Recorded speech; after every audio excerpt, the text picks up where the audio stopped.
Hi everyone, it's Jeff Rich here from the Burning Archive and from World Literature Archive. And I'm going to talk to you today about a post I recently wrote on Substack, 100 books to read before it is too late. It was a response to a great post by Lisa Libes, who I did an interview with on the channel. Called 100 Books to Read Before You Die, but because I'm a bit old, I thought that might be a little bit indelicate. So I wrote instead 100 books to read before it is too late. Now, of course, choosing 100 books of all the great books that have ever been written is quite a task, and the focus of the list was very much novels, which I pretty much kept to. But one of the things I wanted to do in my list, which was a bit different to many of these kind of lists that you read on the internet or on Substack or on YouTube, is to have a broader representation of literature from all around the world. And that did mean sort of drawing on some different genres of literature from time to time. Things which are broadly considered sort of novels, but are also in some ways more essayistic type writing. So what I'm going to do is, over a course of 10 videos, I'm going to briefly sketch to you all 100 of these books in lots of 10, so it's manageable. And I'll bring one of these out each week, as well as my other videos, which I will be resuming very soon on the Nobel Prize for Literature. So let's go straight into the list then. And this list, I should also add, is not in order of preference. It's not from the very best to the very bottom. It's just really the order in which I composed the list, which was partly based on list that, of course, Lisa Libes did as well. So quite a few of the books here are from Lisa's list, I think about 40, but the rest are adaptations, and many of them also include Nobel Prize in Literature winners. So number one on my list was Mikhail Bulgakov from Russia, The Master and Margarita, one of the great books, really dark comic book, where the Master, there's a kind of a devil type figure, or a Mephistopheles type figure, and Christ figures as well. It's set and written in sort of Soviet Union times in the 1920s, 1930s, largely written in the 1930s, amidst, the terror years of Stalin. And it is a dark comedy about life as well as the Soviet Union. And it was actually not published until 30 or so years after Bulgakov's death in the 1960s, as part of the kind of cultural thaw in Russia, an issue I discussed with historian Sheila Fitzpatrick at the Burning Archive YouTube channel. Number two on the list, I was thinking of Bulgakov. I also mentioned his book, The White Guard, which is a novel based around events that occurred during the Civil War in the Soviet Union between the whites and the reds, the monarchical, if you like, or czarist, and the communist forces, Bolshevik forces from 1918 to 1921. And these events are really set in Ukraine in a very chaotic, turbulent and confusing set of events that led to the initial formation of a number of Ukrainian republics in the years of 1918, 1919, and a lot of strife.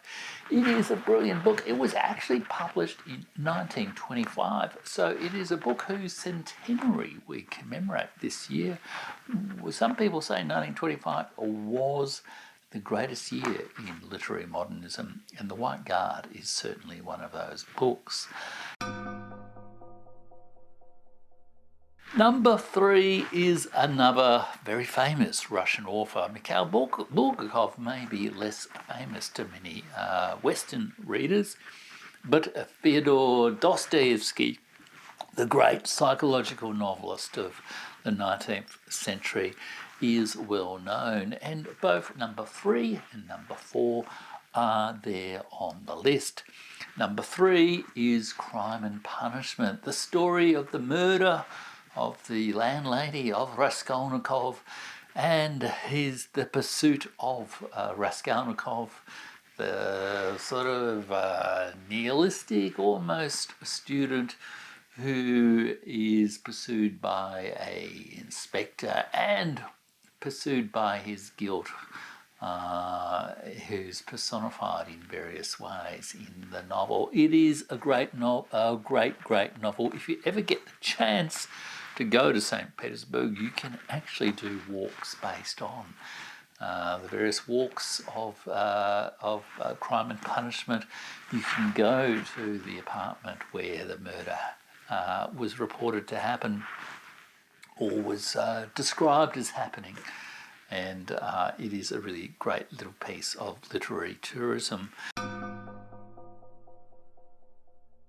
Number 4 is a demanding novel, but a great novel, Brothers Karamazov by Dostoevsky, a big philosophical novel about this dysfunctional family and the very contrasting characters within it, Ivan, Dmitri, Alyosha, and the father, whose name I have forgotten right now. I'm doing this entirely without notes and entirely from memory, so I hope you don't mind. So yes, Brothers Karamazov is absolutely a must-read. I hope you do take the chance to read it.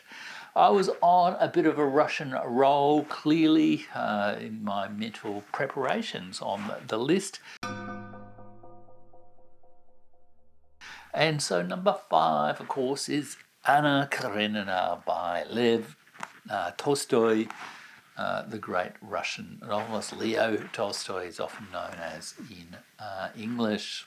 Anna Karenina, of course, is the story of Anna, who falls in love with the dashing but reckless officer Vronsky, betrays her dull, dutiful husband, Karenin, and there are also other stories involved. It's, of course, the story that begins that all happy families are alike and all unhappy families are unhappy in their own fashion, or after their own fashion. It is a great novel. I used to know an old history teacher, a historian at ANU, who would read Anna Karenina on all his flights and all his holidays and would read it relentlessly over the years. It is a great book.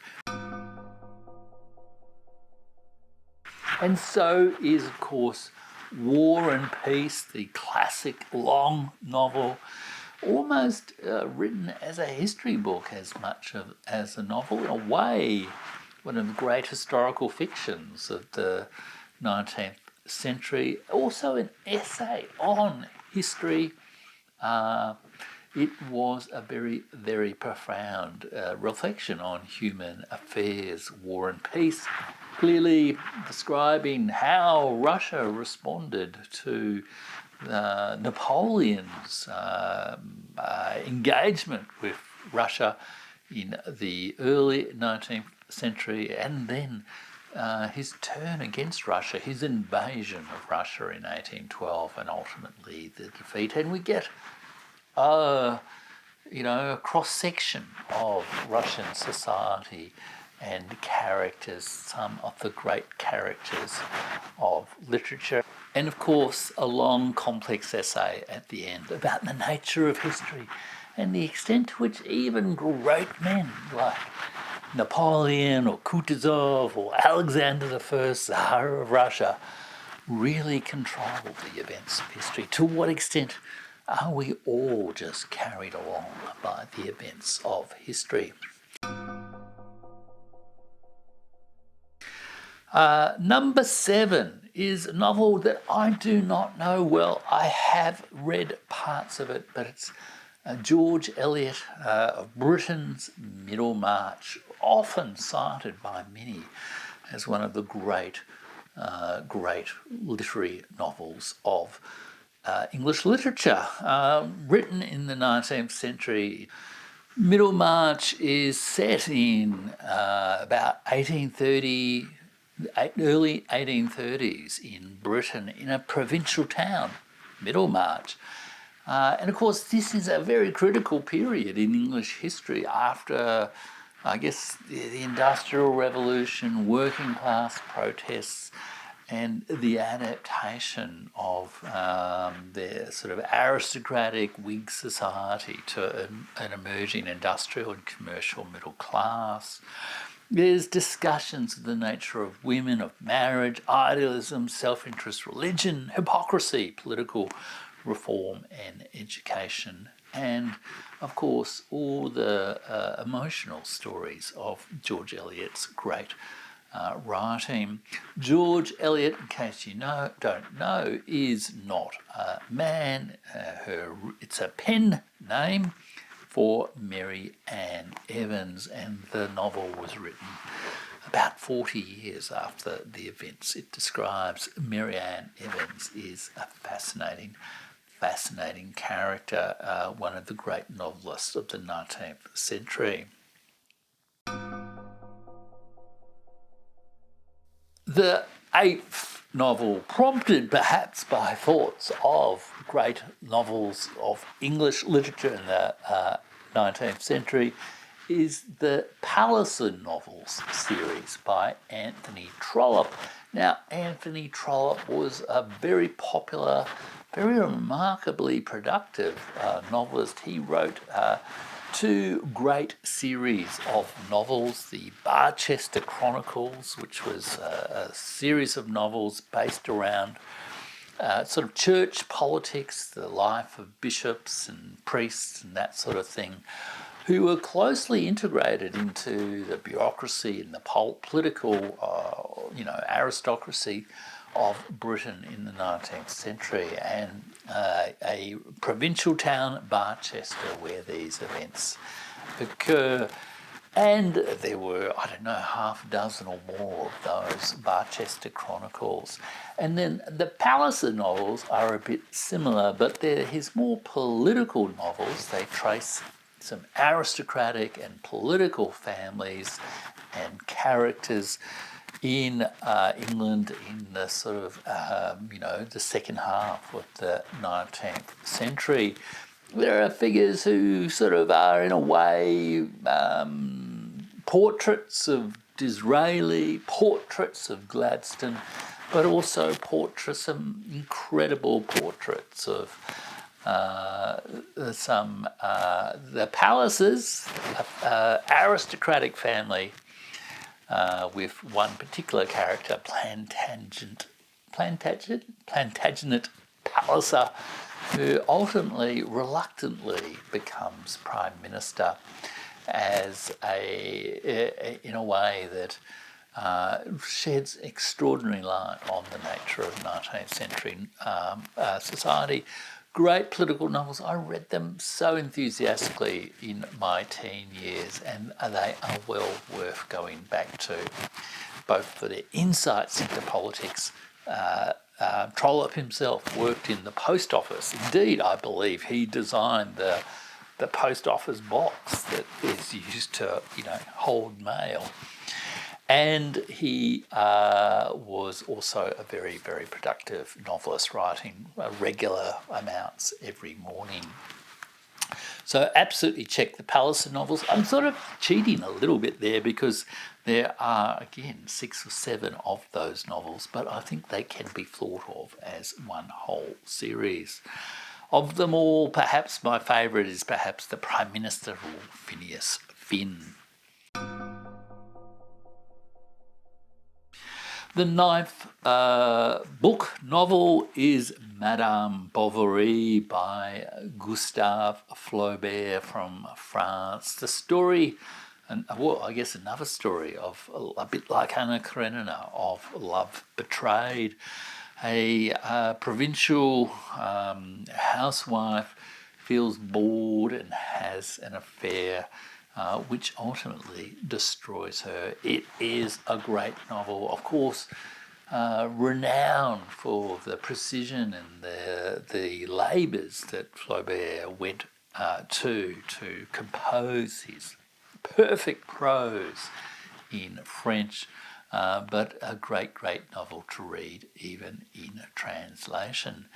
Now, I promise you that in the 90 after this 10th novel that I will be reading, there'll be many more novels from outside Europe and Britain, but the initial novels I have listed here are largely from Russia, Britain, and France. The final 10th novel for today's video is by Stendhal, The Red and the Black. Stendhal wrote this novel in about 1830, or it was published in 1830, in the era after the French Revolution, after the Napoleonic Wars, during the Restoration of the Bourbon Restoration. And in 1830, there was also political unrest in France with, a few concerns with how well that Bourbon Restoration was going. The birth, I guess, of European liberalism and of the growth of, I guess, a middle class, commercial middle class in France as well. It is a psychological novel that portrays a young man rising socially within France through talent, hard work, deception and hypocrisy, and it ultimately gets the worst. It gets the better of him. Julien Sorel, it is a kind of sociological satire of the French social order, and perhaps the largely forgotten, neglected novelist these days, but one of the great psychological writers, of 19th century Europe. So that's my first list of 10 novels from 100 books to read before it is too late or before you die. And I will be venturing out into other parts of the world and other kinds of stories and books next week. Do check out some of my videos on the Nobel Prize in Literature, and make sure you subscribe to the channel so that you can join me for the rest of the list of 100 books to read before it is too late. And also go to jeffrich.substack.com, where you can read the whole list in full, and also read my brand new list of 100 poems to read in a time of war. Thanks for watching.